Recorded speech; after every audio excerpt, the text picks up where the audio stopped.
Hey, if you've clicked on this video, you've got questions about Social Security. A lot to unfold. When should I claim it? What about spousal benefits? How much could I get? Survivorship benefits. I'm going to go through 7 or 8 really good, also basic, but good claiming strategies that a lot of people still get wrong.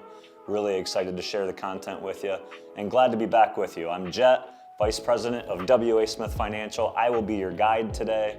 Let's get right into it and let's jump to the board.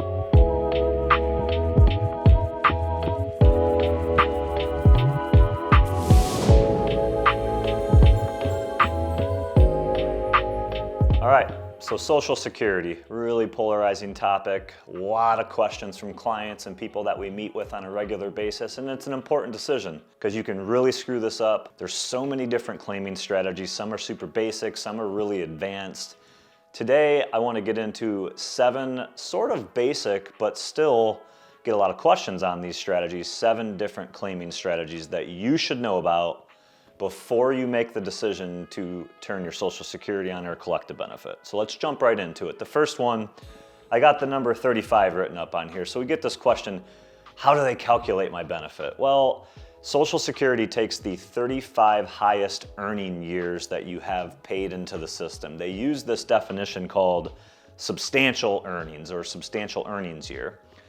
If you have 35 or more years into the system, you're off to a good start. Because here's the issue.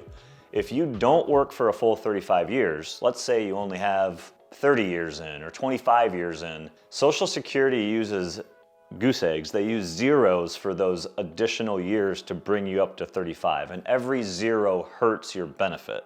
So one of the claiming strategies is simple. If you're close to 35 years, say you only got a year or 2 more and you want to maximize your benefit the best you can, you actually might delay retirement just a little bit, or at the very least delay claiming Social Security so that you can get the full 35 years in.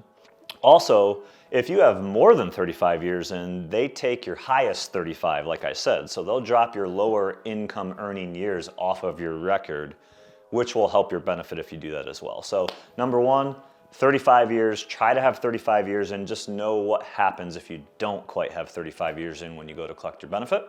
Jump into number 2, and this is probably the biggest question that we get. It's when do I turn my Social Security on? The earliest claiming age you can start is age 62. That will also be your lowest benefit amount. So if you take it as soon as you're eligible, that is the lowest amount that you would possibly ever get from Social Security. Now I'll get into some strategies here in a little bit as we go on as to what you could do if you made that decision and you're starting to regret that decision, but hold that thought for a second. 62 is the earliest. Next I have FRA up here. That stands for full retirement age. Now your full retirement age is different depending on what year you were born. So the youngest full retirement age is age 66, depending on your birth year. And the oldest full retirement age is age 67. So virtually everyone at this point in time, their full retirement age falls between ages 66 and age 67. And that is considered your full benefit amount at that point in time. So if you wait and you wait past age 62, but you get to your full retirement age, you can guarantee yourself a little higher paycheck. Now, from that point, from full retirement age, the last year in which you get additional retirement credits is age 70. So from your full retirement age all the way through age 70, you get 8% per year added to your monthly benefit by waiting and deferring up at the maximum to age 70. So here's the conundrum is if you are retired and you need income to supplement your retirement lifestyle, and you are at least 62 years old, but maybe not yet full retirement age or maybe not yet age 70, should you turn it on early? And unfortunately, I can't really answer that question for you because there's a lot more that goes into it. We actually have another video where we talk about trying to determine how much income you need and working the strategies out a little bit as to, do I have enough to retire and how do I work it all out, where we talk about this a little bit. Your Social Security decision is a big component of that factor. So understand that the longer you wait, the more you get. However, think about health, longevity. The only person that can benefit from your Social Security, should you pass away, is your spouse. Yeah, there's some other small-time death benefits that others could benefit from, but you are virtually guaranteeing the only person that would ever benefit from this if you wait and get that higher paycheck is your spouse. Think about this a little bit. Number 3, we talk about suspending benefits. And so ultimately, if you want to suspend your benefit, you are between full retirement age and age 70. And let's say something occurred. You decided to go back into the workforce. You got bored, or you needed something to do. You got a job offer that you couldn't pass up, or new career opportunity, something along those lines are the examples that I typically see. And you've already started claiming Social Security. You're between your full retirement age and age 70. You can suspend your benefit, shut it down. It doesn't go away. But during the years in which you suspend up to age 70, you get what are called delayed retirement credits. So your benefit will now start calculating and growing again. You'll get 8% a year for every year that you suspend your benefits. I should remind you that whether you suspended benefits or you are simply trying to wait to age 70 before you turn your benefit on, there is zero reason ever to wait past age 70. You will not see your Social Security paycheck grow any more than it can up to age 70. So whether you are working or not, when you get to age 70, if you haven't turned your benefit on, turn your benefit on at that point in time. You're leaving free money on the table if you don't do that, right? So you can think about suspending. You can also think about number 4, and it's called withdrawing your application. So I've seen this actually on a few occasions as well. Client comes in, they put an application in for Social Security, they're gonna start collecting their benefit, and something changes. They get a job, they come into an inheritance, they miscalculated their budget, and all of a sudden they're looking at it and they're going, you know what, actually, I don't even need this Social Security income just yet, or I might not need it for another year or two, and so they start to regret their decision on turning it on. Well, if you, within 12 months, you decide you want to withdraw that Social Security application, you can actually do that. You can change your mind. You can withdraw the application within 12 months of the time that you put it in. You have to pay back any benefit that you received during that period of time, and they do not charge interest, luckily, so it's just the benefit amount, no interest. You have to pay all that money back, but then it will be as if you never claimed your benefit in the first place. So if you never claimed your benefit in the first place, then what happens as you defer, your benefit will continue to grow. So I've seen some people actually withdraw their application. They'll take it out. They'll say, hey, I made a mistake. I don't want to do this. I want to see it continue to grow. Let's withdraw that application. And that's a strategy that you could look at. Number 5, and this is one of the big ones, spousal benefits. So you hear this a lot. A spouse can get as much as 50% of the other spouse's working record. Many, many times, one spouse has higher earnings than the other spouse, or has more years in Social Security than the other spouse.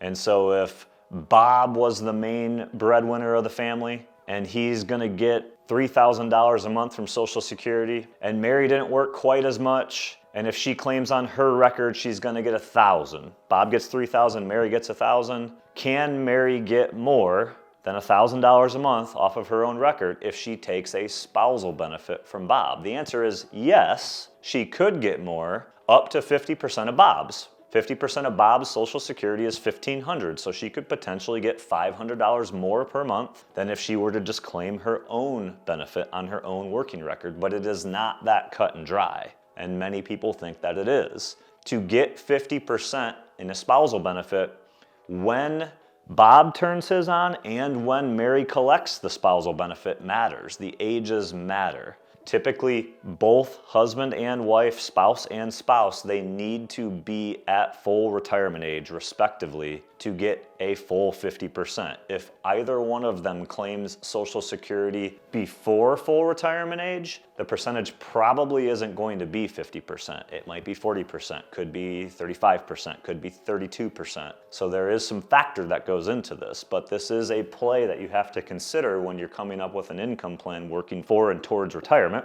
How about an ex-spouse? So same strategy generally applies. An ex-spouse can take a spousal benefit off of their divorced spouse's record. The one rule that you have to consider is that you had to be married for at least 10 years to qualify to take a spousal benefit off of your ex-spouse's record. So think of that. And let's go into survivor benefits now. So these are two different things that we're talking about here. Surviving spouse, but also surviving child. Start with the surviving spouse first.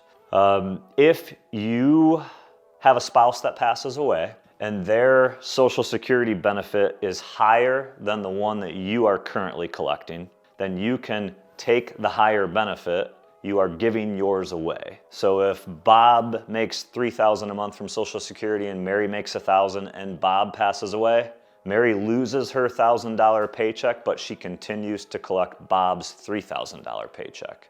That is your normal spousal survivorship option. So this comes into strategy a little bit actually. Sometimes we will see the higher income earner of the two delay their Social Security to increase the benefit that they would collect. Even if they need income, they might delay so that they can virtually guarantee, should they pass away, that's more spousal income replacement for Mary in the Bob and Mary scenario. So you might see the higher income earner delay theirs and have the lower income earner turn their Social Security on early, knowing that should Bob predecease Mary, Mary's gonna get the higher step up there. Take it to a child. If you are at least 18 or 19 or younger, so younger than 18 or 19 years old and a full-time high school student, and you have a parent that passes away, you are eligible to claim Social Security benefits until you are either 18 or 19 and have exited high school. So this is a big one. You lose a parent, or if you've lost your spouse and you have high school children, make sure you are checking into survivor options for your children through the Social Security Administration.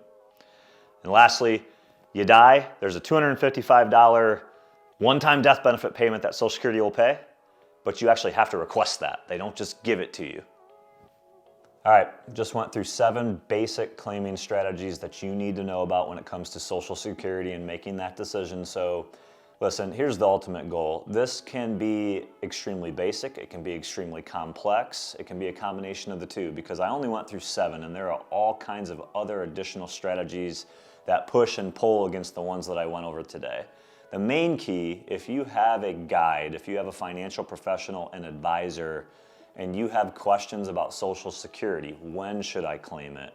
What type of strategies are out there for me? What's the best time? Should I defer? Should I delay? Should I take it now? They should be able to give you the advice that you're looking for. They should be able to help you work through that problem. Listen, none of us know when the right time to take Social Security is. And the reason for that is we just don't know when we're gonna die. We don't have that power of prediction. So you can't know you're making the absolute best decision going into it, but you can put a lot of thought and effort into making a really solid choice that fits well with your plan. Work with a good fiduciary advisor. This is something that we do for our clients in our Ascend 360 process, and it's really important.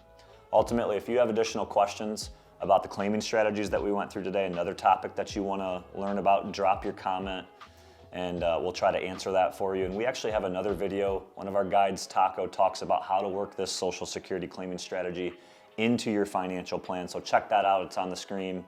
For more educational content just like this, make sure to subscribe to our page. You won't want to miss if we answer your question in the next video. And with that, it's time for me to go. I'll see you next time.